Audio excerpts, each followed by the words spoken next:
Hello everyone and welcome back. This is game 2 remaining. of a 2-game series between CNB Esports and Union Gaming. This Radiant is for the joinDOTA League Season 2 America Region Division 1. In the last game we got to see Union Gaming get their double minus paid off by winning their lanes with an aggressive tri-lane to force a Lycan and Roston in the jungle, getting a good first blood, and ultimately having 2 minuses pay off with the time purchased by the Treant Protector, and rolling off to a victory against the tower pushing team of the Lycan, Shadow Shaman, etc. So, here we are in Game 2. Once again, I am Roxas, and Union Gaming, well, they ban out 2 of the best anti-pushers in the lane, whereas CNB, or in the game, so CNB, they go ahead and ban out the Lycanthrope. They don't want to deal with that on the Dire side. Union Gaming was probably going to go for something like that, but now Invoker is certainly left in the pool if they want to go for that. You don't necessarily have to go all in on towers, but banning 2 anti-pushers kind of makes it seem like you wanted to. So, that's whatever. They probably wanted to go ahead and first pick Lycan, so we'll see if they decide to pick up an Invoker, if they go ahead and pick up Potom instead. They go with a Sand King first. Sand King was banned in the last game, so Union Gaming, they want to make sure that they get it so that it's not stolen from CNB, and Union Gaming values that hero very highly. Very, very highly, so that leaves, I don't know, man, that still leaves Invoker and Potom and all those other OP heroes still in the pool, and CNB can pick up 2 of them right here if they really want to, but it obviously would kind of lock them into their draft. 10 seconds remaining. So, 5 seconds remaining. Let's see what they decide here. This is the times where most time is taken in the draft. Is the 4th ban, the 3rd pick, the last pick, and this area. This is the only time in the draft where you pick 2 heroes in a row, so you secure a combo. Wisp +1, Shadow Demon, Mirana, whatever you like, is always secured here. Even something pretty old school like just getting a Crystal Maiden early with a tempo controlling hero with low mana pool. I mean, Crystal Maiden isn't really like picked up super. Crystal Maiden used to be first pick, first ban material, but not that's the case anymore. So CNB, they decide they've decided what kind of game they want to play. They pick up Carl and they pick up Naga Siren. So this will probably be a carry Naga Siren. We'll probably see her running the safe lane. Obviously, the mid lane, Naga Siren, pretty strong, just with the ability to farm those camps with the bottle curling for the same reason that it is strong with a Shadow remaining. And you don't really want to put Invoker into a tri-lane. 5 seconds remaining. You don't really want to put Invoker into a tri-lane. Reserve time. I'm sorry. Getting some. Was notified of some volume issues. Give me a second. Let me fix that real quick. Let's turn that down like to there. Yeah, it works for me. Alright, cool. So anyway, wait 1 second. I got this. Don't worry, guys. I know how to use technology. Alright, cool. So the volume should be fixed a little bit. But we don't really want to put Invoker in a tri-lane. He does really, really well with levels, a lot more than he does with farm. He does really well with both, but levels more than anything else, which is why Hand of Midas is just one of the most popular heroes, popular items on that hero. Union Gaming, though, they go ahead and pick up the TA, which is, they did very well with last game with Citadel, and she has a much better setup now. Because TA is going to lane very well either against Invoker or Naga Siren in the mid lane, and having the Dire side TA advantage is pretty good. You can take Roche very early whenever you have 3 to 4 points in meld. You have a lot of damage, and while getting an early Aegis on an aggressive hero such as TA really helps out a lot. So Darkseer going to be the ban out here. Combos very well with both of those heroes. Dazzle going to be getting out of the pool for Union Gaming. So, I don't know. Dazzle's an annoying hero, I guess, but as far as their other bans, I would kind of look to ban heroes that really buy a lot of space for Naga or combo well with it. So Disruptor as well combos well with Naga. Darkseer being taken out by CNB themselves, so they could have first picked it here, but they decide they want to get some other sort of offlaner, which is fine. I'm personally not the biggest fan of going super 10 wombo seconds combo remaining. because there are just so many things that have to happen in the game, and you really 5 depend on a seconds lot of remaining. things that need to happen for you to get a wombo combo off, as well as it makes your team Reserve really time. cooldown dependent.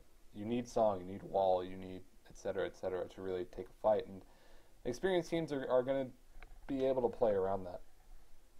So this last ban is going to be pretty important here. You could go for something like banning Rubik, I think is really smart. Rubik pairs well with Sand King. He does very well against Invoker and Naga Siren for being able to steal any of their spells, namely Song of the Siren. Union Gaming can pick up a greedier support because the Sand King can go for the jungling, and Rubik will be able to find his levels a little bit more easily. But they're going to be thinking about this, and like I was saying, this is where it takes really long in a draft because you really lock yourself in here. This fourth ban is going to be very important. And it all depends on what they're going to pick up next. They're burning through most of their bonus time here. I think they could... they ban a Centaur and they pick up Shadow Demon. Okay, so... Dire team pick. That makes sense. Centaur, a powerful tempo controlling offlaner, and can work very well with the global presence from Sunstrike. Jesus, I was mixing up the teams. It can work very well with the aggressive lineup that Union Gaming is currently showing. Sand King kind of wants to get blink and go. TA, yeah, we see her go Midas a lot, but she still does like to fight if you decide to go for that, especially if you secure an early Aegis. 10 seconds remaining. And CNB secures their own Shadow Demon because they don't want to play 5 against it. seconds Shadow Demon, remaining. Sand King, very good. Shadow Demon also incredibly good against Naga Siren if she has the Radiance. Reserve time. Disrupt one of the illusions in the fight, and then there's no Radiance. Or Radiance advantage. You both have a Radiance at least. And not to mention, this pairs very well with Invoker. Soulcatcher Sunstrike does a lot of damage. And, well, it's also a purge against the BKB heroes such as the Templar Assassin. So, Union Gaming's next pickup here, probably going to want to secure their other support. I'm still surprised Potom hasn't been picked at all. CNB actually could pick it up with a fourth pick here and go for a safe lane Invoker and a mid-Naga Siren and go for an aggressive tri-lane, especially on Radiant. It's a lot easier to do that. So, Union Gaming does pick up the AA. Also a very popular combination with Sand King with the Epicenter Ice Blast, as well as the Cold Feet and the Burrow Strike as well. Chilling Touch also works very, very, very well in lane, and yeah, it doesn't need a whole lot of farm. So, kind of a denied pick, remaining. I guess, but Sand King AA is good in 5 theory, but in seconds practical remaining. application, we actually see it be pretty underwhelming. So I'm surprised that Union Gaming actually does go ahead and pick that up. Reserve time. So CNB, I think they're kind of making the decision now if they want to go for the aggressive tri-lane or not. I'm just still so surprised that Mirana is being ignored here. 10 seconds remaining. Oh, wait, that's because Ned is DC'd. 5 seconds remaining. They know this, right? They're about to random a hero. Tinker. They random Tinker. Dire team pick. Like, they can't pause. This is really bad. Oh, man. This is... I mean, I guess they're running an off-lane Tinker. I hope they random a good hero. Union Gaming picks up a Luna. Radiant team ban. All right, let's talk about being able to take Roche early. Luna, with the Lunar Blessing, going to be doing very well. Now the late game is incredible with both Templar Assassin and Luna. AA is no joke late game as well. Are we going to remake this? Oh my 10 gosh. seconds remaining. 5 seconds remaining. Well, I mean, they're not going to ban anything because their captain is DC'd.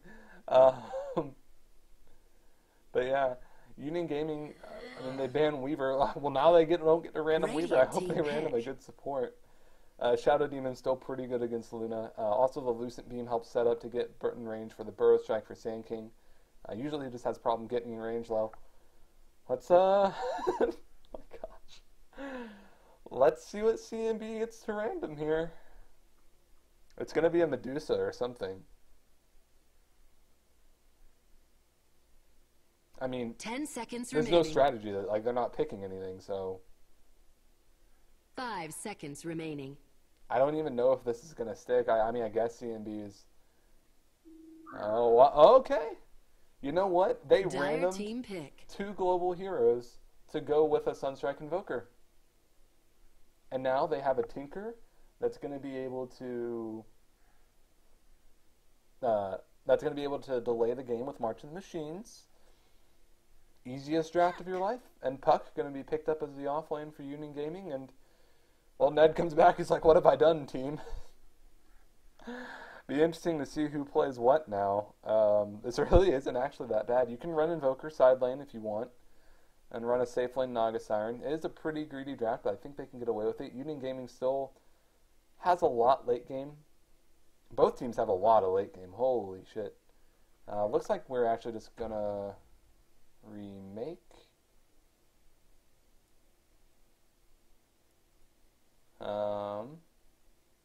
Okay, so he said the last pick is Marana, so it looks like we're going to go ahead and remake here.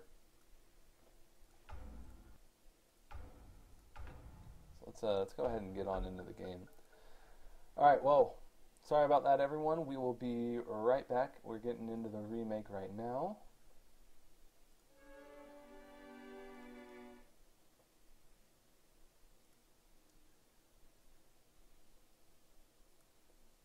This looks like, I don't know if this will, yeah, it's going to be an all-pick remake. It looks like we're going to hit,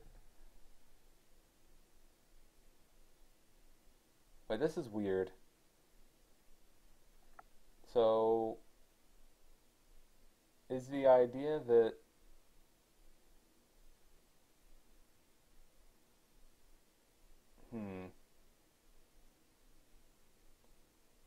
well, I mean, would the picks have been the same for UG if there hadn't been a random Tinker and Wisp? Like,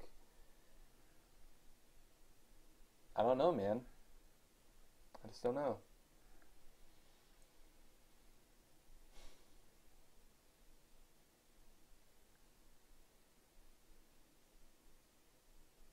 And now we're waiting on, I guess we had a couple AFK people from UG that were going to be, that were just AFK during the draft, so now they don't know exactly what's going on, so looks like we're going to be getting some time here. I can't exactly just go in and break or play music because the VOD will not allow that.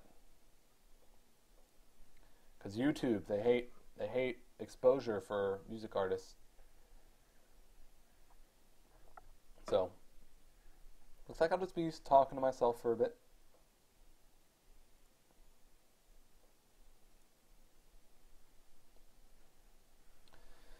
So, how's everyone doing?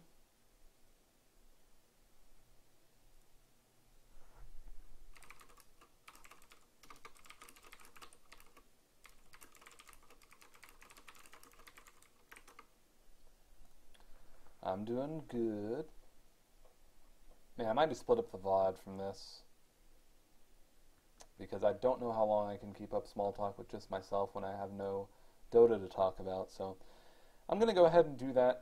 So I guess I'm pretty sure. Let me ask the boss what he says. Oh, maybe in the time it takes for this to happen, we're actually going to have we have Zenders in the lobby, so that's one. Okay, never mind. Tekla's back. All right, so cool. I don't have to split up the VOD or anything. So we're going to be going into an all-pick remake. I'm not sure exactly which heroes are going to be changed around, but still, that's what we're going to be having.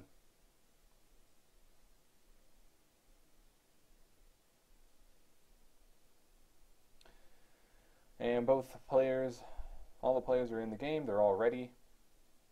So we're going to go ahead and go back into this all-make repick. There we go. I need to see my loading screen. You know that physical damage can be reduced by items that grant armor. So, I believe the only different pick is going to be Tinker and Wisp. I think that Puck is probably still going to be on the table for there for UG for the offlane.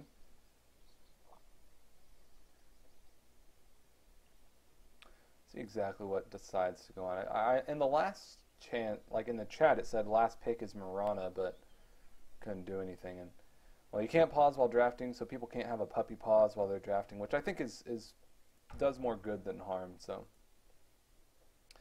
let's see what people snap up for their heroes. It looks like we have the. Well, let's get the after draft here. We have the Naga, Shadow Demon Invoker, Potom, and Tinker. So it's a support Potom. So it's going to be a roaming Tinker and Potom. Or a roaming Tinker, Shadow Demon and Potom. And looks like we're going to have, I guess, just offlane Tinker or offlane Invoker. Offlane Invoker on Radiant's okay. And all the picks are still the same for Union Gaming. So that's going to be what we're working with, everyone. Once again, this is a 2-game series for the joinDOTA League. The joinDOTA League Season 2. This is the America region, and this is Division 1. This is Game 2, and Union Gaming is up 1-0 currently. All it does is affect the standings in their round-robin group stages. So, in all pick, you gotta wait for this timer to go down so that you can click play on your hero, and then we will see people coming on up, and then we'll go ahead and get on into the game.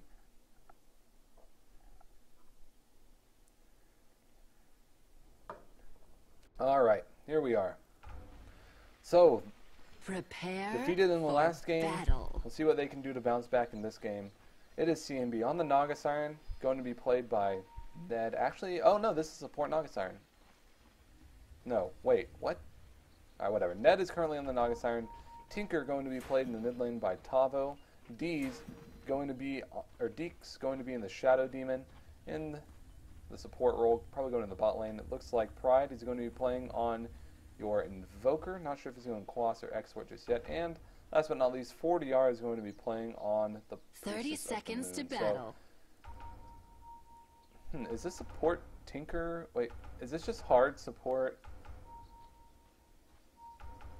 I don't know what this is. Anyway, with a lineup that makes a lot more sense, it's going to be Union Gaming. Benyaz is going to be playing on Nova, the Luna.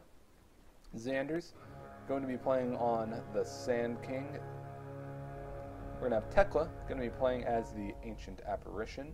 The battle and begins. Citadel, once again, going to be on Lanaya, the Templar Assassin, and on Puck, the Fairy Dragon. We're going to have Angel heading to the offlane. So, once again, a pause. Null Talisman, pick up Topa Branches. Pride is keeping himself up, and he doesn't know if he needs to go Quas or Exort. So, we'll see. This is... So, why would you have Ned...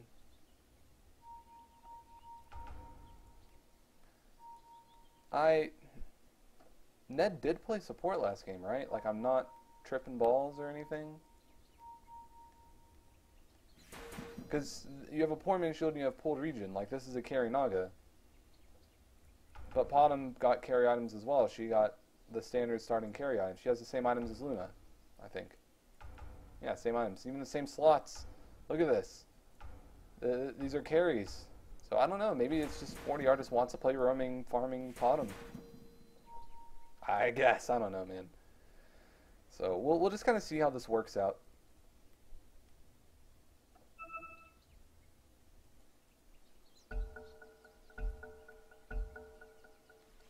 Anyway, 40R does secure the DD rune, has not skilled anything just yet, needs to see if he wants to skill Arrow or Leap or Starstorm, depending on how Gank's going to be able to go. Looks like they are kind of forced to go aggressive tri-lane here because they have to safe lane either the Tinker or the Invoker. Throwing one of those in the offlane is hard.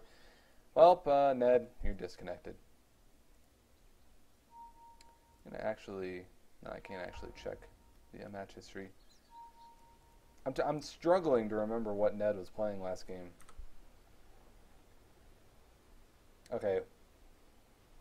Oh, he was playing Enchantress. That's right. Yeah, so he was a support. Like, I don't know, man. Creeps have spawned, so they can't swap, so I guess it's just 40R playing support / carry Potom. Pub games RS. So it looks like we have a bit of an internet connection issue with Ned. So we're going to go ahead and admire some hats. Tinker He is currently a hatless Dota hero. Eventually, maybe he will be able to get laser beams and rockets and more hats for his arsenal. That'll be a cool day. The Invoker, pretty much the standard set. The Shrouded Hood. Actually look under, you get to see that he's still pupilless and blinking and full of magic. And let's see, nothing inscribed, it's all boring. Oh. Tower, I accidentally clicked on you. Towers are going to have hats now with $6 million in the TI4 prize pool. Potom, does she have any hats? It just has the nice hair and the owl mount. I think this mount's pretty cool, personally. But, I don't know, not the end of the world. Who has better hats? Standard Luna set. I think basically this has just become like the normal set. What is this, the Chinese New Year sort of set? She looks like she's riding the battle really freaking intensely. Looks like they're about to fall over, man. I don't know. We already looked at TA's hats last game, and Puck, no hats. It's actually a really cool Puck set in the workshop that's like by Dota Effects, the S4 one, I think. That's just my personal opinion. Not in any way endorsed by Heflatv, just endorsed by Roxas himself. AA, Marshmallow, no hats, no torso. Nothing. Sad man. Same with Sand. He has some cosmetics, but they're all just like not that great. So we'll see. We shall see. Alright, well, I'm done looking at hats. Now what do I do to kill more time? See, normally this is the thing, is if you're good at conversation, you can hold a conversation with someone in these downtime pauses. Essentially, I'm pretty much having a conversation with you, the audience, with no response except for what I see in Twitch chat 2 minutes later. So, what I have to do is I basically just have to surmise a response from you and then respond to that. Or just get really, really meta with what I'm talking about, such as right now, I'm talking about talking. And that's going to be self-propelling as far as, well, giving me material for things to say. So it's working so far, but, I mean, I'm going to start to, like, say really meaningless things like, wow, Potom, she's got 46 base damage. That's really not that great. She has 43 base damage because she has 3 branches. Cool. Like, I don't know, there's not a whole lot to talk about. Like, here's a TI4 courier. So that's cool. Got the eyes. Not really sure which direction they're looking in. Kind of like Slark. What's a courier look like here? Can you imagine if we didn't have hats? Like, what would I talk about right now? Anyway, this is actually a really cool courier. It's just the chest, the Los Hermanos Tablada. So I don't know what Tablada means, but I know that Los Hermanos means the brothers. I know that most of the fans tuning in here are probably pretty fluent in Spanish. Yo soy de Texas. Yo he tomado 2 años de español en la escuela. Pues yo hablo español un poquito. Y no quiero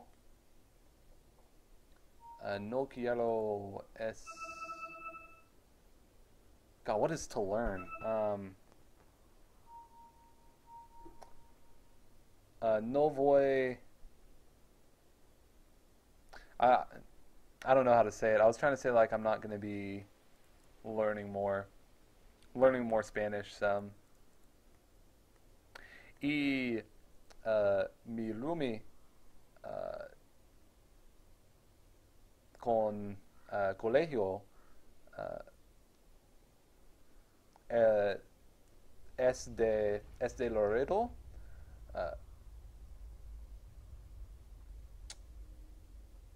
Reloaded remake. Oh my god, we're gonna have another remake. Regardless, the guy that got me into Dota, my former roommate, he actually is from Laredo, so he and I actually spoke Spanish a lot together whenever we were living together. He actually taught me a lot of Spanish just by making me speak it. And we're gonna have another remake. All right. Well, let me make sure. Actually, I want to make sure that they actually left the game.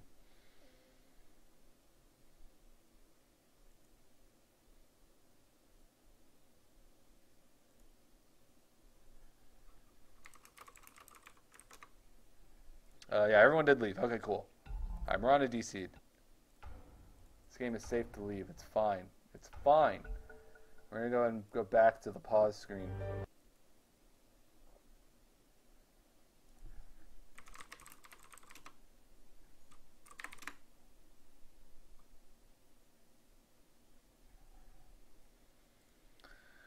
Cool. Well, I still can't play music.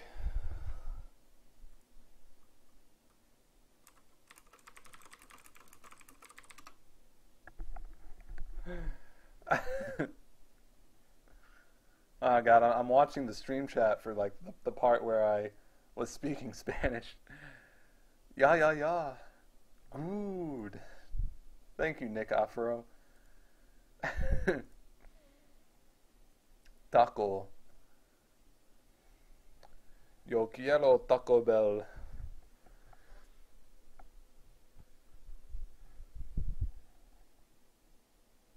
Aprender! Aprender! Oh, aprender!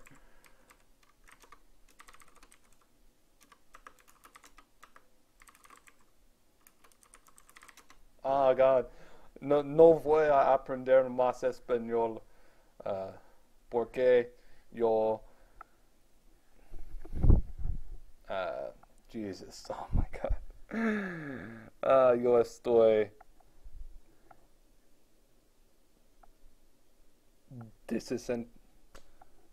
I don't know. I'm giving up, man. I'm like... I can't do anything. I can't speak Spanish. Yo tengo un bolígrafo. Yeah. Aprender. Oh, God. The worst thing about forgetting that, too, is that I actually do... I did some casting for some StarCraft for an organization called Aprender Recitu, which obviously means to learn StarCraft 2, and I just... Oh, God, I forgot about it, and... Some of the guys from that actually watch my Dota cast. They're going to be really sad. I'm probably going to tell Juan about this. He'll have a good laugh. So we're in the lobby. Everyone's ready. Kick these. Apparently we need to kick these guys. Some people just randomly joined the lobby. We're ready for the third remake, everyone. And for no reason, let's just watch the intro video again.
Alright, everyone, we're in the game again.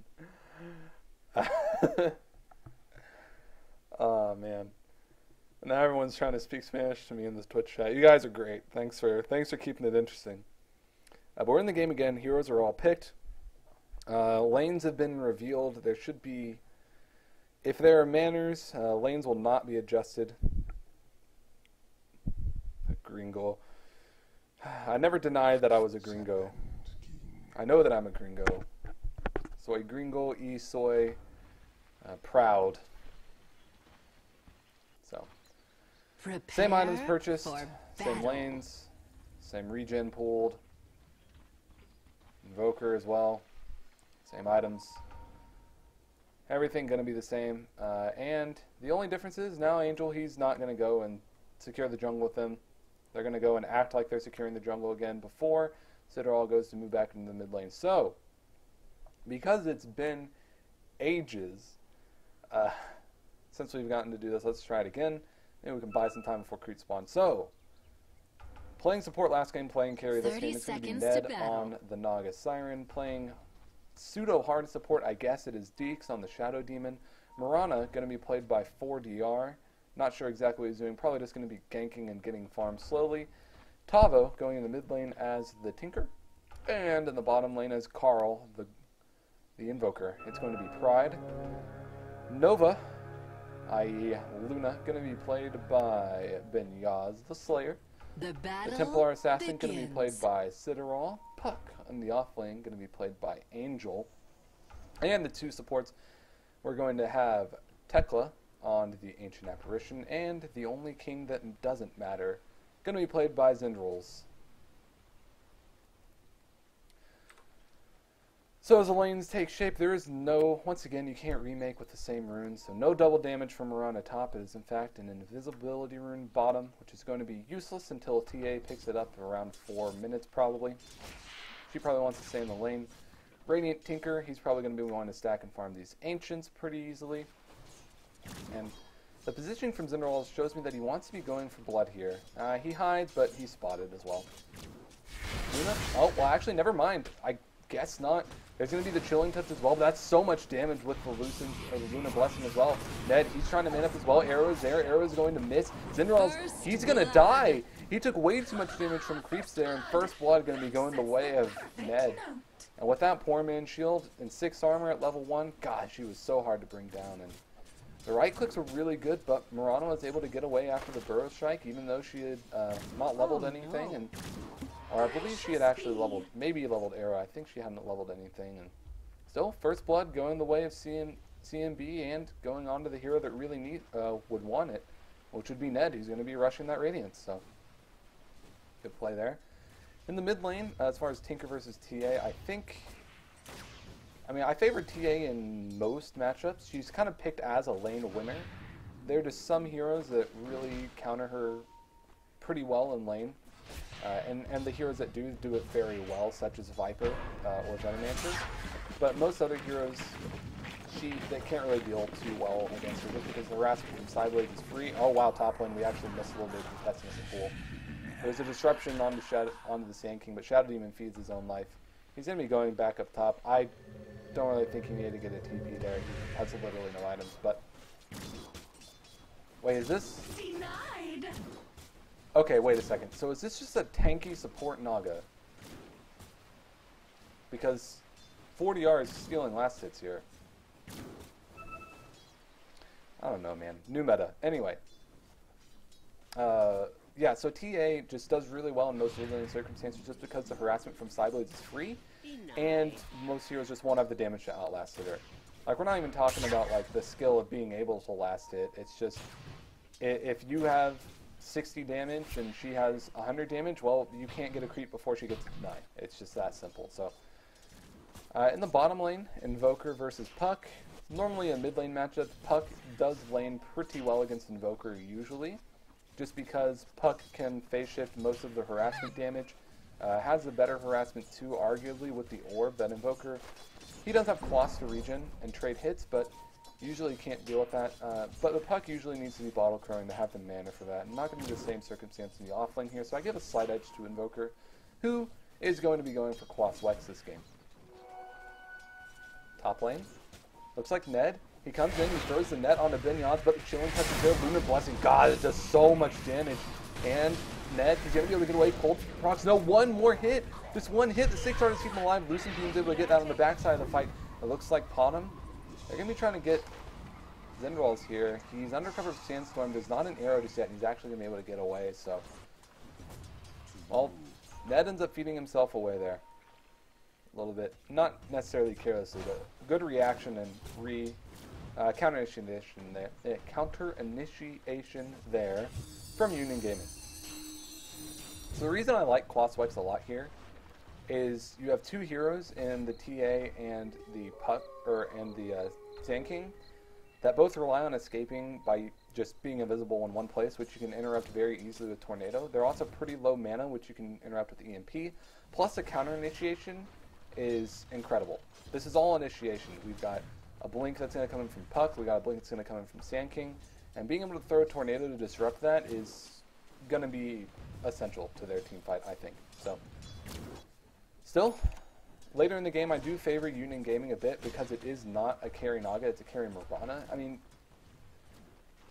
theoretically Ned can transition, but you don't normally see that. We most of the time see Naga Sirens just go for something like Halberd Vlads and maybe a value to Field of Blade later on, but they still don't really transition into doing much damage, and they aren't particularly tanky minus just their armor. Their late game is mostly in this Tinker. Mirana can do pretty well later in the game, so nice using the illusion to block that stack spawn. But Mirana can do pretty well in the late game, just because you can take fights really well, and she actually has a pretty decent stacking. It's not the best, but it's better than I think people give it credit for. But the Tinker is going to be the main thing. The control coming out from the Tinker, I think, is what's going to allow them to execute late in the game. Otherwise, the feared physical DPS super late from Luna as well as Templar Assassin is ridiculous, and the team fight control from Puck is there too. There's a Burrow Strike there on a 40-yard disruption, is onto Tekla, and he's going to get netted as well. They're going to be going for him. Cold Feet's onto Ned. Mirana, she was able to get away, but Deeks is going to go down. Oh, but Mirana exposes herself, gets Burrow Struck. Ned, he might be able to get away here. Yeah, he will. Pretty high move speed, 370 against 380. Luna might try to go for it. Nah, they're not going to chase. She's going to go back to farming him. This is just why the physical DPS fad is such a, it's the why physical DPS is just so popular. Dire's middle tower is under attack. Things like Chilling Touch, Lunar Blessing, they just do so much more than having more nukes in a lot of circumstances. If you get one more right click off that does 50 more damage, well, that's going to do a lot better than if you had another Fade Bolt that was going to do 100 damage. So we'll see. We'll see as these lanes break down. Puck was looking to try to control the bottom and picked it up. Does have the bottle, so getting close to those treads probably. And just sat with the Invader and see if there's an opportunity. But now they're going to be catching Minerals farming, and the Soul Catcher with Riptide does a lot of damage. He gets out under the cover of Sandstorm, but Ned, he's trapped as well. Uses mirror images. He can't tango through. He's trapped. And Binyaz, he's already 3-0 currently. Going very, very well on the way to this Luna. And he's not wielding greedy at all. Picked up the Treads, picked up the Ring of Basilius, then allowing the TA to be going for the Hand of Midas here. The other thing is, like, with Luna, you farm so quickly anyway, if you just get a Helm of the Dominator, that Midas is, like, not needed. Like, it's great to have essentially 3 ways to farm very quickly. Oh, whoa, what? Wait, what? Wait, what? I guess he just Riptide in the mid lane, okay. Nice one. But anyway, Dire's bottom tower is under basically, attack. you farm really, really quickly with Glaives, and then if you have the Helm of the Dominator, you can stack and farm the Ancients incredibly effectively, and then if you have a Midas on top of that, you basically have 3 ways that you can farm at an insane rate with a hero that's really good late game. So I think just 2 is totally fine. Just in general, I think the risk and the reward is not that great. And also, just on Luna, you kind of fill up your item slots pretty quickly. You want to go for a Mantis style Treads. You want a Ring of Aquila for a while. You need a BKB as well. That's already 4 slots. If you have Midas, then it starts becoming hard to carry a TP scroll. And then you're like, well, do I go Boots of Travel so that I'm super squishy? And then you kind of go all in the farm. I just think Helm of the Dominator is just so good. Bottom tower is under attack. Currently, in the mid lane, as we see Tinker. Whoa. Did he just die to Ancients? Yeah, Tinker died to Ancients. Okay. I was wondering why. I keep looking on the mini-map and trying to see if there's any engagements, and not really much, but still. Dominating. Oh my gosh, why am I trying to read all these kills and I just attack. lose kills in the top lane? But anyway, with Chilling Touch, Burrow Strike as well, Binyaz, he gets a 4-0 streak right now. And Invoker, he had a little bit of a skirmish in the bottom lane with the Puck. Dream Coil and everything was used, but Puck is going to be going down back there, and there's some pretty serious kill potential. But now that Ghost Walk is invoked, I think that Pride will be able to be fine. He had it invoked in that last fight, I presume, so it'll be okay. But Hand of Money picked up on Citadel, so his farm's going to be looking pretty good. As far as the Tinker, he's pretty far off from those Boots of Travel, especially after dying to those neutrals. So Ned, they need to look to get some control over this top lane, and I mean, they're losing it pretty poorly, especially because Union Gaming, they're feeding kills to the Luna, and Sand King's able to jungle. Tekla's able to get some experience as well, and they're not having too much trouble speaking too soon. There's a disruption, Soul Catcher, Shadow Poison, Riptide, Arrow. Well, alright, finally, Naga Siren ends that dominating Radiant's streak, middle so tower is under attack. getting a little bit confident there. Where's the... Oh. Well, drops your stuff from the courier for some reason. But, chalk it up as 4 or 8. Naga Siren picks up a smoke, so it looks like they're going to go ahead and try to be roaming with the Shadow Demon Naga Siren. Usually this doesn't... This support combo isn't normally seen. I think they wanted to pick up a carry Naga Siren, but they changed their mind with the Luna pickup. And the reason being is that they're just two setups, so you need to rely on a lot of damage from Riptide. Unfortunately, Ned's been able to secure a lot of levels, got the first blood and everything, and there've been a lot of kills in that top lane. So, and most of the time Shadow Demon's been the one dying. So what is Naga Siren sitting at? Sitting at 4 and 2, so she's got plenty of levels. Courier, just delivering some wards. Getting get smacked by Tekla. Let's see how this bottom lane is doing. We do have 46 for 10 against 47 for 14, so still pretty even. There was the solo kill from Angel, so he does have a bit of a level Radiant's advantage. middle tower is under attack. I was about to say, don't tell me you died to neutrals again. That would have been so absurd. But Citadel absolutely owning this lane, 60 for 20, leader in the CS boards. Radiant's and Tinker middle sitting at tower 49 is under for 12 attack. top lane. It was an attempt to go on 40R, but he's going to be able to get away. They should know that supports are missing here. There are a bunch of TA traps spawning these Ancients, but not going to be able to reveal smoke. Ned's going to be moving up towards the mid lane. They spot the Midas and they smell blood. But Deeks, the disruption is there as well. Soul Catcher, Sentry Ward is dropped as well so that they can't meld out. And Martin Machine is going to be able to get him. So, securing a kill right after the Midas picked up the TA. Very, very smart play there. A very well thought out methodical play. Pride, he's probably going to be working towards his own hand to Midas. Normally, I think most Colossus are just kind of save up a bit of money, and they'll either one-shot by the Midas or start going for the Orc in the level ones. Just pick up an Oblivion Staff to try to be aggressive. Well, speaking of being aggressive, Zenrals, he had rotated down here, and there's a Silence. Pride, he gets coiled as well, and he gets killed. He did have enough for a Ghost Walk right towards the end of that, but he actually did not have it invoked. Kind of hard to do that, and the immediate smoke up as well. They're trying to be aggressive. They're looking for this Tinker, and this is the sort of play we expect to see. Supports roaming often, making a lot of space for their carries, and getting the work done in the early game. So 5 for 9 right now, 2 deaths on the Invoker. So if he wants to go for that Animagus, it'll be pretty delayed. Tapo's sitting here at pretty low health. What does he have coming out to him? He has a bottle coming out in the Courier. Well, that's going to go down. Epicenter's going to be used as well. Tapo, you're dead. Don't Dex. He's coming up. Well, there's a Blink Dagger already up on Sand King, so he's going to be having a good enough time. So he gets disrupted, gets his Soul Pot, gets some Shadow Poison as well. Not going to be doing too much, so. In the meantime, Pride, he was trying to go, just spamming some spells out on the puck. It's whatever. Angel doesn't care. This orb ships away. Benyad's going the complete opposite of TA, going to be going straight for the BKB. Not greedy at all, not going for the Helm of the Dominator, not even finishing up at Ring of Aquila. The most luxurious thing he's got is a magic wand, so. Both of these heroes are really good in the late game, so if you make them both weak at the same time, you kind of give a big timing for CNB, which Morana being one of the better aggressive heroes in the game.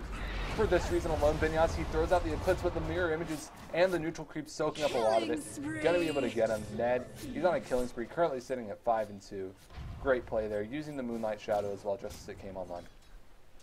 And yeah, for that exact reason, Morana is just one of the better aggressive farming heroes in the game for what she provides to her team, especially just with, if not from Moonlight Shadow, but from having a 5-second freaking stun from a level 1 arrow.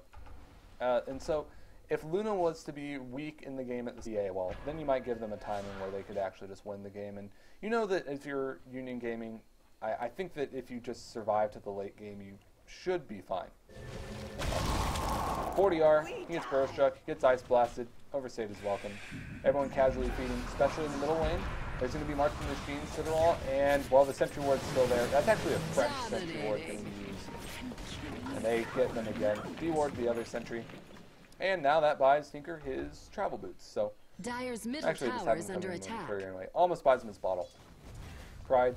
It looks like he's going to be going for either a Yule's or a 4th staff here. He's decided to not go for the hand of Midas. He's going to because he has the Staff of Wizardry. Yule's usually the most common thing on a Quas Exhort or Quas Wex Invoker, just because the move speed and the mana regen synergize really well with your art skill set. By the way, middle lane, Angel, he gets gone as well. There's an Ice Blast there. Oh my god, it gets 2. And 40R, he's turning the lead there. He's going to be able to clean up the AA. Pride, he throws out the EMP. It's going to be airballed. Angel, he's trying to get a return kill on 40R, but still, now everyone mid lane. And still, that Ice Blast is crazy. Landing right on 2 heroes and killing them both. So lots of action, so lots of key items coming up as well. If we're looking at the items as well, looks like Sand King is going to be going straight for that Veil. Mirana picked up those pretty aggressive items with the drums and the Aquila. And Puck, she now has her Blink Dagger. Did go for straight, like, pretty safe stuff. Bottle, full treads, full wand, full null, before picking up the Blink Dagger. So Angel now is going to be a lot more mobile and have a lot easier of a time initiating. So Binyaz, pretty close to the BKB. I'm thinking this is more to, like, they're not going to be looking to pick fights. They're just looking to defend and pick fights whenever they come to them. I think the hunting is not really what they want. Citadel, he's going to do the same build, going Midas into BKB. So still, playing it really, really safe. If you're CNB, you do feel the pressure to get something done. In the last game, they kind of felt that too. But even more so. By the way, Tinker's blocked now, so Tinker not going to be able to do that. Moonlight Shadow is going to be used for the top lane, being pinged out. Benyaz, he knows something's up. I think it was scouted by the TA trap, so he immediately pulls back to the tower, hiding in the trees, and Moonlight Shadow will be wasted. And Tinker, they now know that the Ancients are blocked with the spotting from this Observer Ward. So it's going to be, looks like 4 heroes top, everyone minus TA. And 5 heroes top here. Is Invoker here as well? Yeah, he is. So, Puck, Angel's going to be the one to initiate. There's a Tornado as well. Dreamcoil going to be used, only hitting on 1. The Phase Shift was used already, so the arrow's going to connect. But the Epicenter and the Ice Blast as well, going to be cleaning up so many. And the Eclipse, March of the Machines, is doing a lot of damage, but who cares? It's a 3-0. Everyone's so low, and that is so close. Nagasarian barely getting away. Tavo able to TP out. Brilliant play there coming out. That buys Luna the BKB. The supports doing absolute work there. That's the Sand King AA combo everyone just has wet dreams about. And Tekla as well as Zavalder's. My god, Xander's. I don't know how to say his freaking name, alright? I say something different every time. I admit it, whatever. Anyway. Sand King. They did really well. So Potom, probably going to be looking towards, I don't know, Manta style. Usually if you go phase drums, Manta works out pretty well. If for nothing else, then the move speed. The debuff is nice. You usually don't, excuse me there. I usually don't want to be going for a BKB on Potom.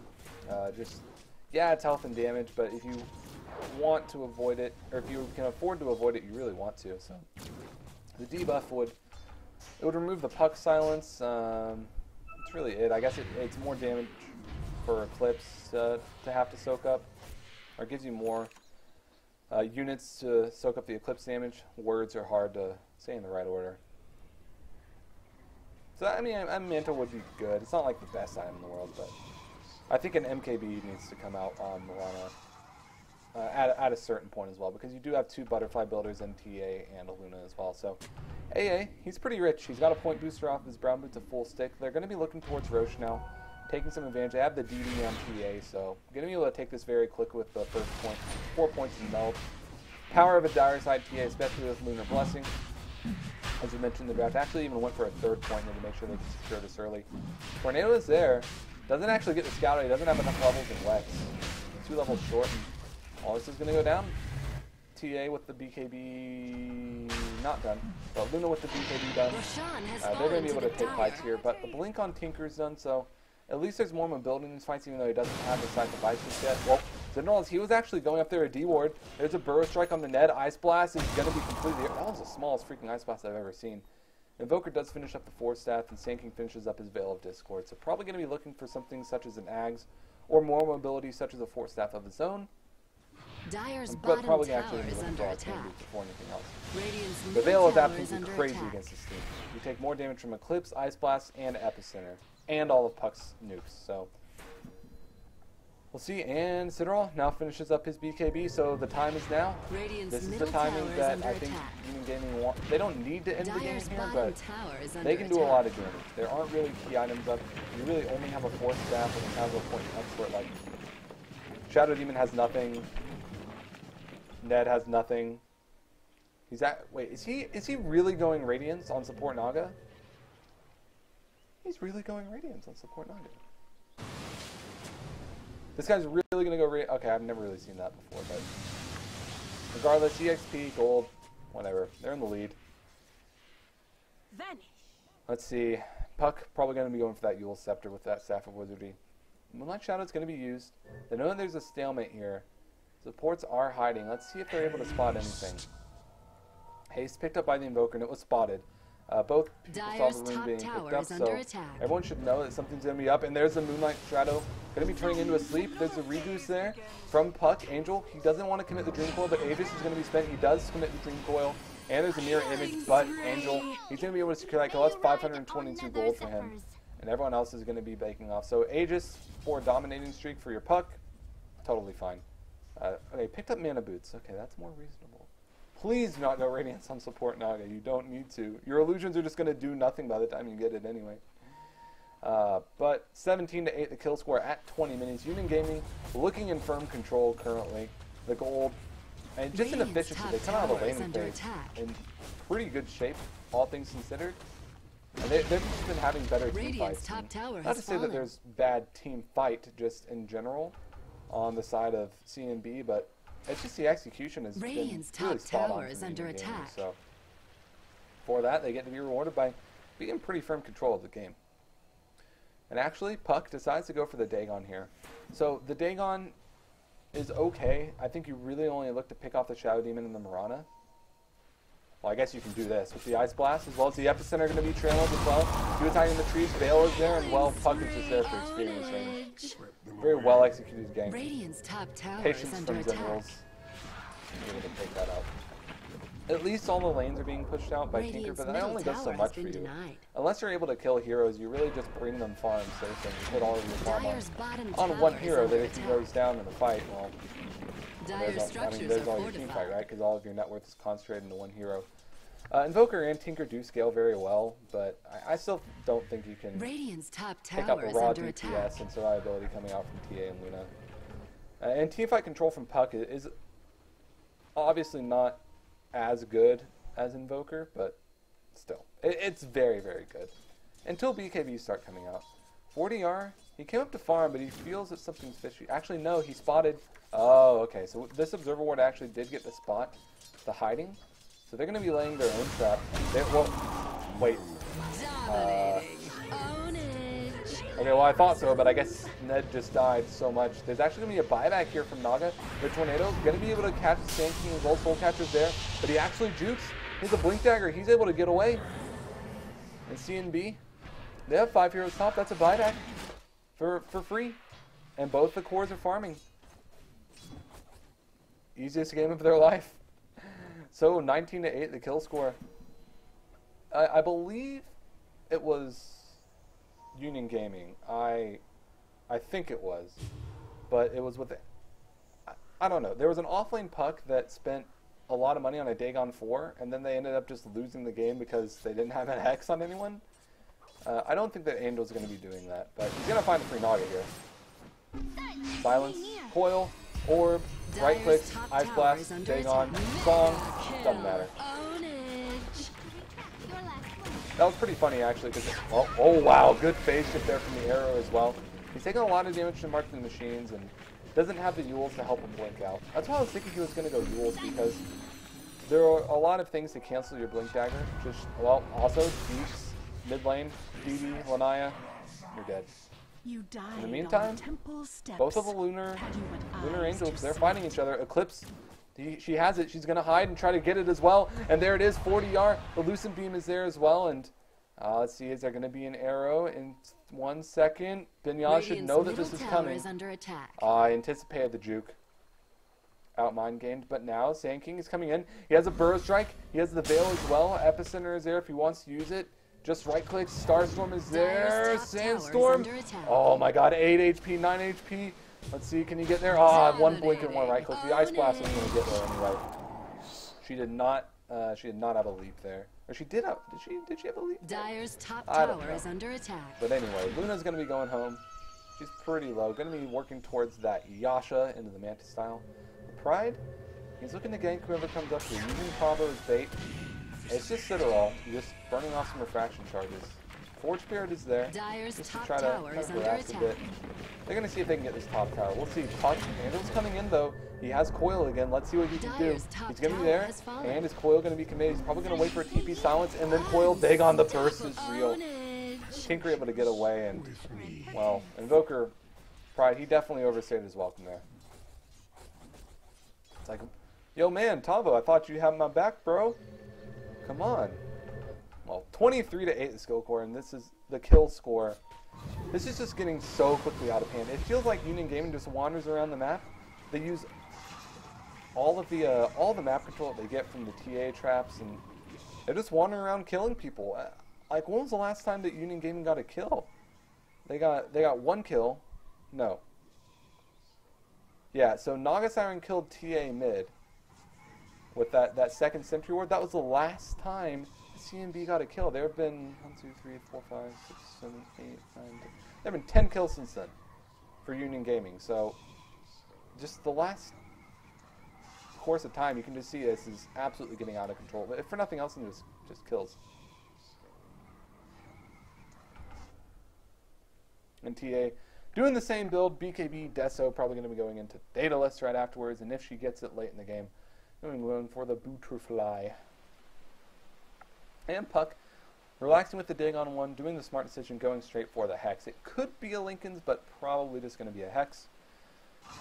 As they do need that team fight control to be coming out of someone. AA is going to be looking for his own ags. Utility items are going to be wanting to come out from Sand King. And they've been so aggressive and so successful with it that Sand King's managed to pick up some boots of travel. So he's ridiculously mobile. He's going to save a lot of money on the TPs later in the game. And not to mention just pure move speed coming out from him. He's sitting at 400 move speed. Who else has move speed like that? She's slowed by 30%. I don't know. Naga has pretty good move speed, but Luna, Sand King, Puck, they all have pretty high move speed. Never mind. Puck did not go phase, but Sand King and Luna have pretty good move speed. They can chase pretty well.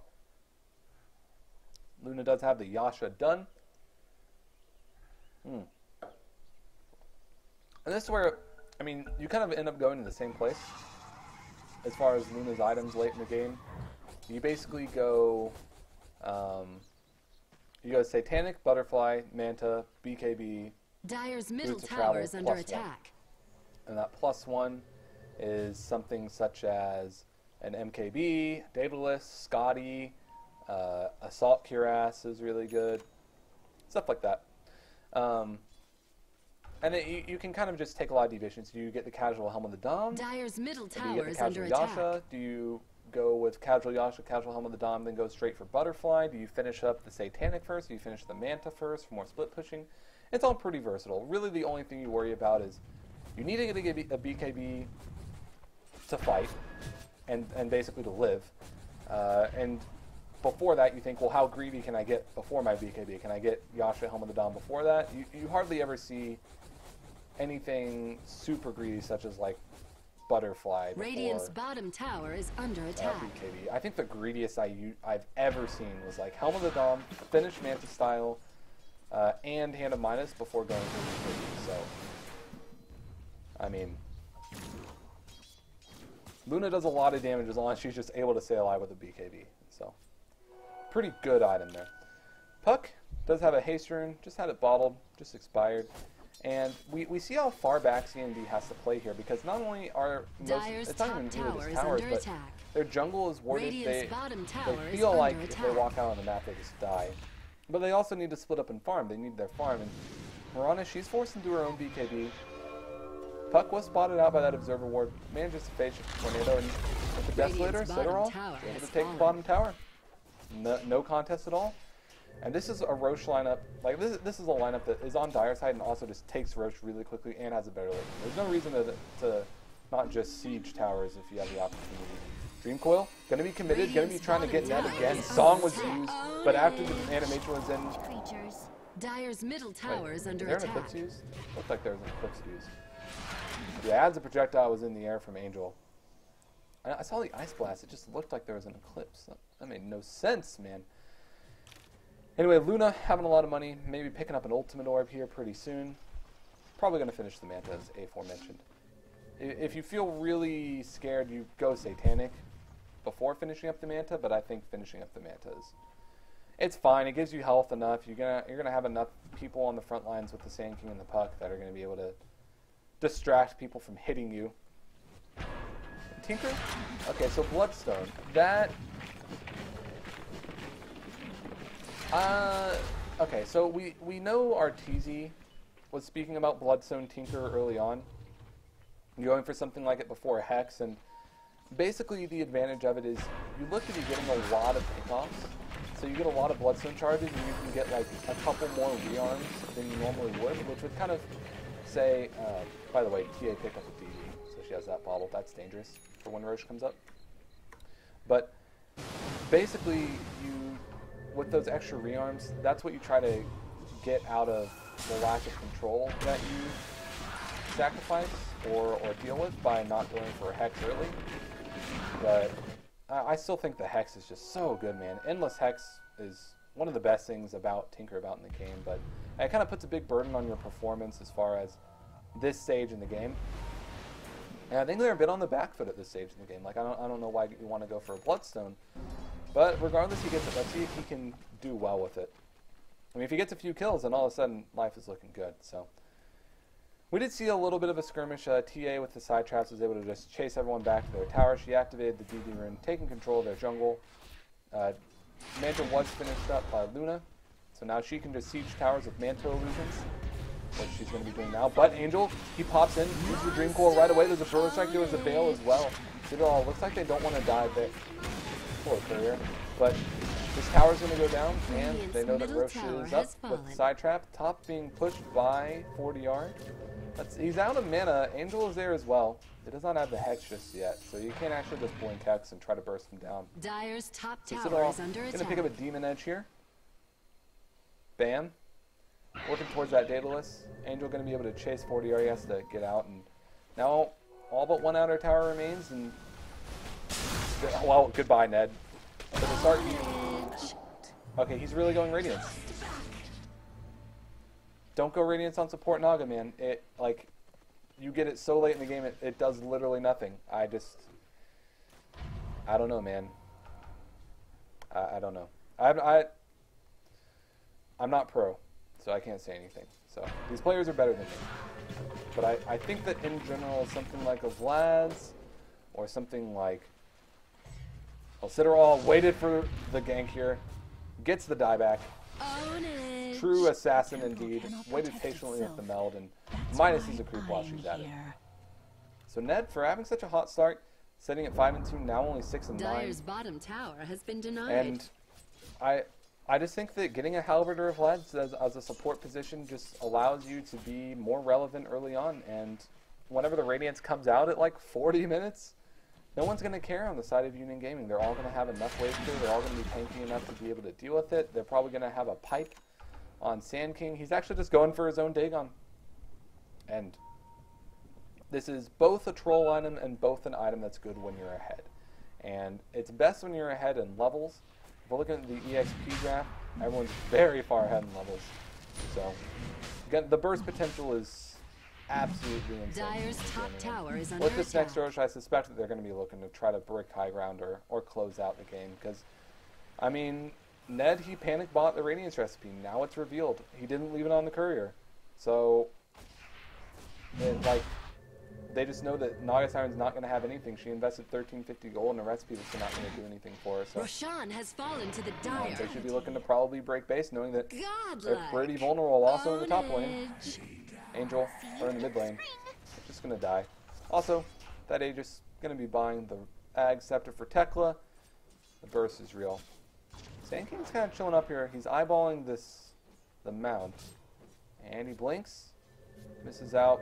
40R is going to have to TP home. Invoker, we haven't really looked at him in a while. He's going for his own Scythe of Ice.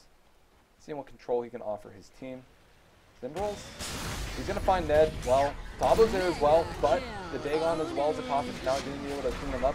Tabo, he's going to be doing a lot here, and he walks into marking machines. He just gives up on life. He actually does just buy a BKB. I don't know what happened there. Someone bought a BKB, but Angel going to be going after Pride here. Pride, he's trying to reach him with Boss, but he has Ice Blast on him. Tries to get away in the Moonlight Shadow as well, but do they see him?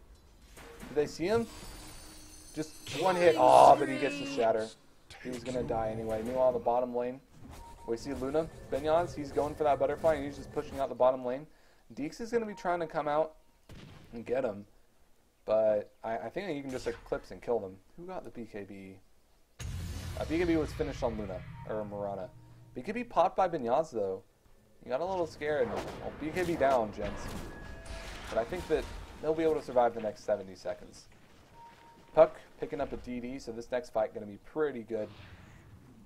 The burst is real. The burst is real. Illusion's scouting out here, but I mean, just they're gonna die that quickly, regardless of if you have Radiance or not. So we'll see.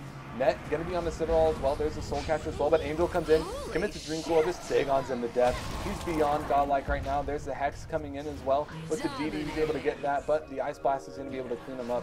Let's see, is Mirana going to be able to use the BKB? There's a Tinker and Invoker alive as well.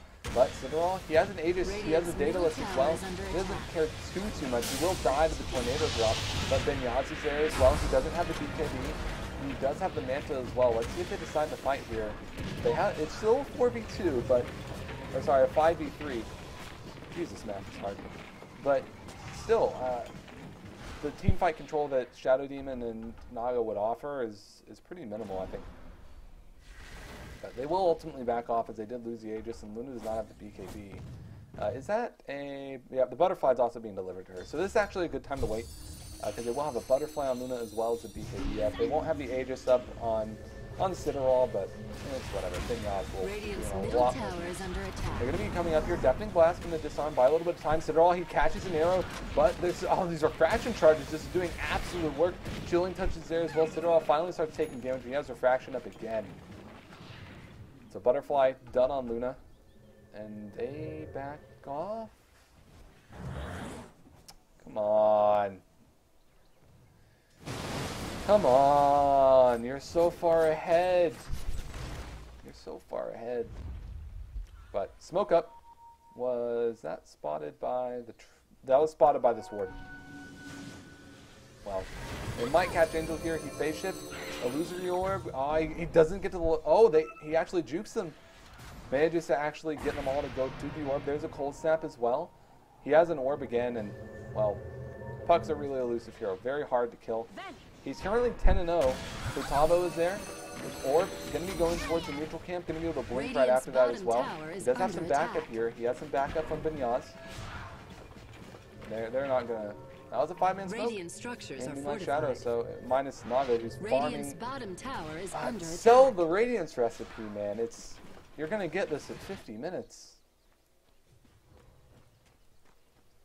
Dire's middle tower is under attack. I don't have anything to say. Sand King? He's still waiting in the wake.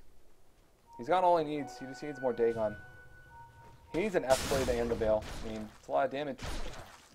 He's farming quite well. He's got a lot more net worth than Mirana. She's going to be going for a Maelstrom as well. Angel comes in. Drink Coil on the 2. Dagon as well. Illusory Orb going on to Pride. Pride, you have a Ghost Walk, man. You can use it. Use Ghost Walk. I mean, I guess you can just turn around and fight. There's the Ice Blast, though.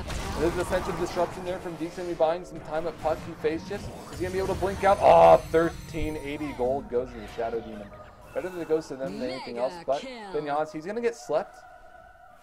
I'm not sure why I get that solo for tower denied, but Dekla's going to be able to get the kill on both Shadow Demon and the Invoker.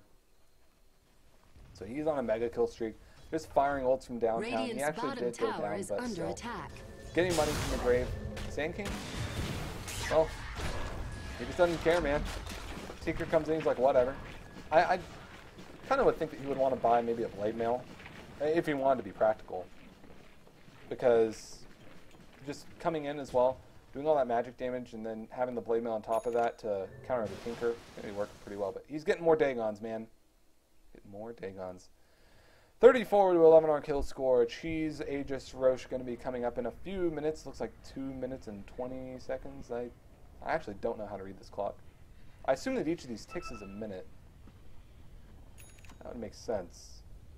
That would make sense, but who knows?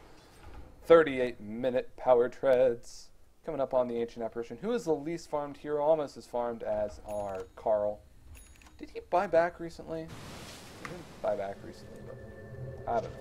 At least Tinker now has a Hex. He has 11 Bloodstone charges, so he's doing okay with that Bloodstone pickup. 32 mana regen is pretty ridiculous. So he can spam out waves really quickly, but I don't know. That's not going to do too much for your team fight, especially when they're just going to activate BKBs. There's going to be a second Butterfly as well, so at least the Hex is going to be able to help them fight through that evasion. That's Potom. Pretty far away from the MKB, especially going for the wave clearing build with the Molnir. So kind of core on Potom these days. I still favor Union Gaming in the super late game, though. Angel, he comes in, but he gets hexed immediately. Ned is there. He has a Riptide as well, and Angel, oh, he phase shift, but he gets hexed again. Angel's going to go down. Now he's not invincible. So the trap was laid, getting a little bit cocky there. 12-34 our score. As we head in to almost the 40-minute mark in our games. Centrals. He's got the Dagon 5-4 now. Almost has a Dagon 5. All he's been doing all game, it feels like, is just like sitting in trees, hoping that someone comes to farm a lane so you can kill them. But it's mainly been the top lane. So, Pride, he comes down bottom lane, but with the siege on the illusions, with Ineos, they take the tower. Easy. Easiest tower of their lives. Satanic done on Luna as well. There's a blink in from the Sand King. Epicenter not going to use as well. BKB is going to be popping. Signal. There's a disruption to buy time for Tinker, but he blinks away.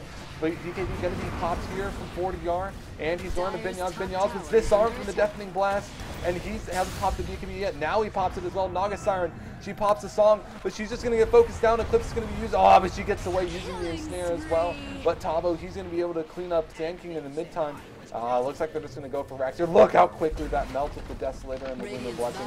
Killing Touch obviously not working, but they get the melee Rax, and they're going to back off as their BKBs are on cooldown. So, CNB, I would say, showing some signs of light.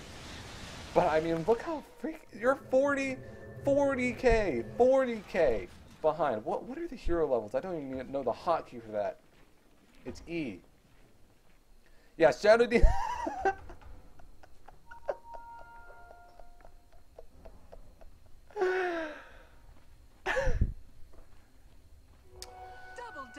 Shadow Demon's level 10.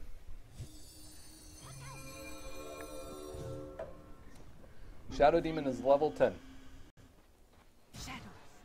So, he's going to have a hard game.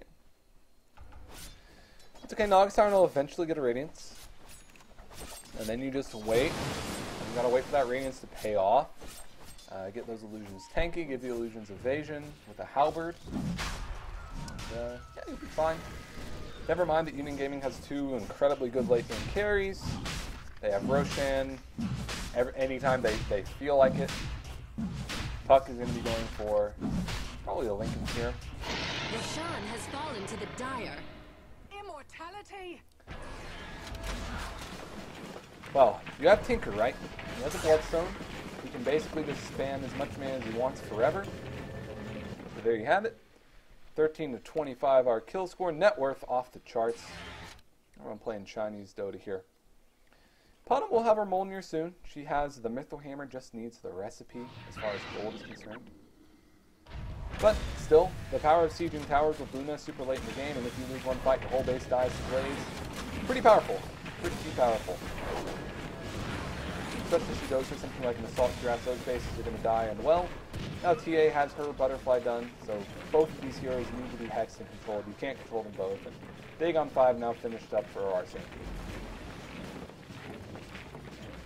No Blade Mails, no BKBs, so Tinker, well, minus the 4, so Tinker going to be having an okay time with Marching the Machines.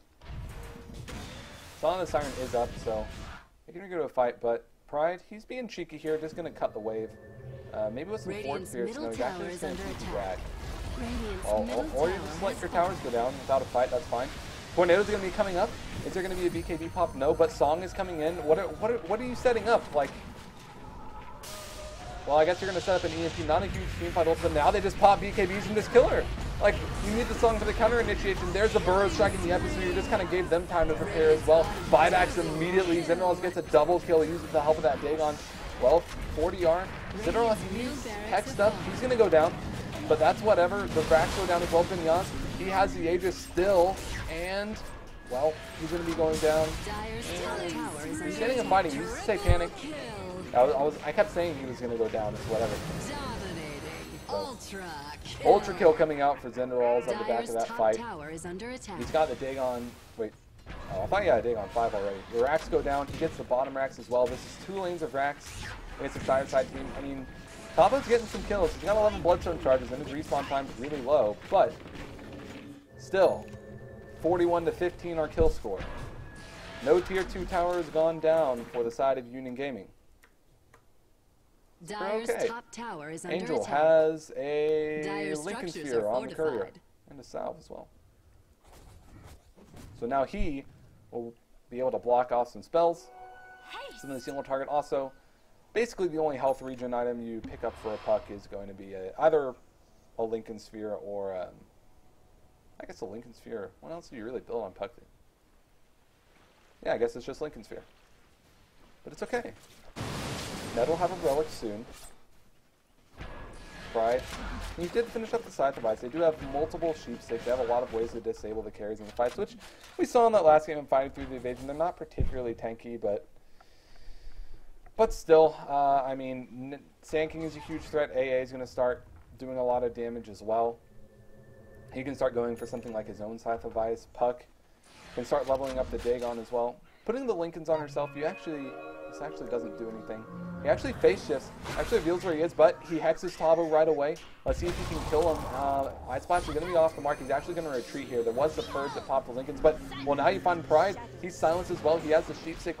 He's running away. Moonlight Shadow is used defensively. I guess they assume they have backup, and they do.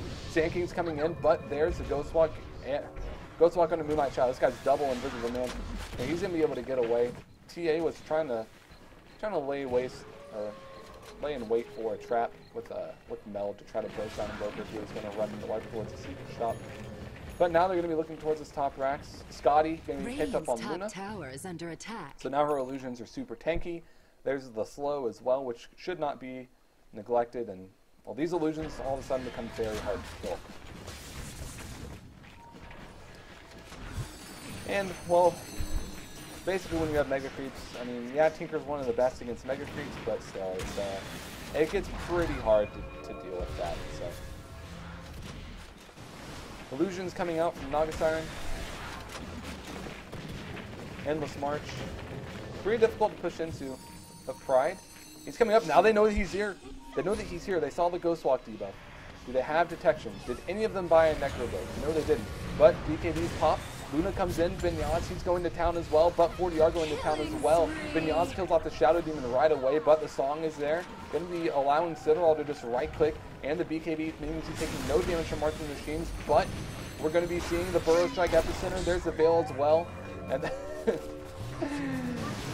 Pride. He's having a little bit of fun with this. These racks are going to go down. This is going to be the end. Union Gaming almost 50k ahead in both categories as far as EXP and gold.